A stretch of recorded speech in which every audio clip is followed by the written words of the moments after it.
நிலவும் பலத்த காற்றுடனான வானிலை காரணமாக கடந்த 15ஆம் தேதி பேரர்வளை மீன்பிடி துறைமுகத்திலிருந்து புறப்பட்ட நீண்ட நாள் மீன்பிடி படகில் பயணித்த மீனவர் ஒருவர் கடலில் மூழ்கி காணாமல் போயுள்ளார். இந்த படகில் 5 மீனவர்கள் பயணித்துள்ளதுடன் கடலில் ஏற்பட்ட கொந்தளிப்பு நிலைமையினால் மீனவர் இவ்வாறு விபத்துக்குள்ளாகியுள்ளார்.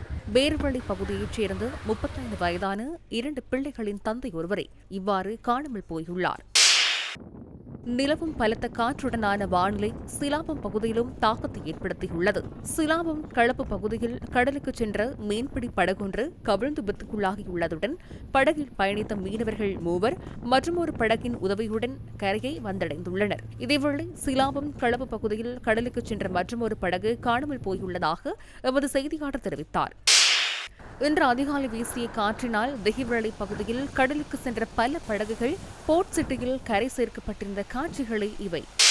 இதேவேளை மத்திய மலைநாட்டின் மேற்கு சரிவுகளில் பெய்து வரும் பலத்த மழை காரணமாக ஹட்டன், நுவரெலியா, ஹட்டன், கொழும்பு பிரதான வீதிகள் பனிமூட்டமாக காணப்பட்டது. இதேவேளை காசல்ரி நீர்த்தேக்கத்தின் நீர்மட்டம் அதிகரித்துள்ளதாக நீர்த்தேக்கங்களுக்கு பொறுப்பான பொறியியலாளர் அலுவலகம் தெரிவிக்கின்றது.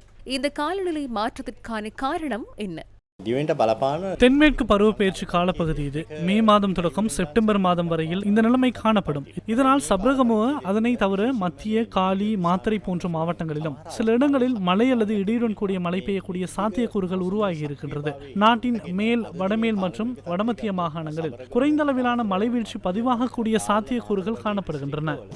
நாடளாவிய ரீதியில் வீசும் காற்று மேலும் அதிகரிக்கக்கூடும் என வளிமண்டல திணைக்களம் தெரிவிக்கின்றது. வளிமண்டலத்தின் தாழ்வு பகுதியில் நாட்டுக்கு தொலைவில் வடக்கு திசையில் ஏற்பட்டுள்ள தளர்வு நிலையே இதற்கு பிரதான காரணமாகும்.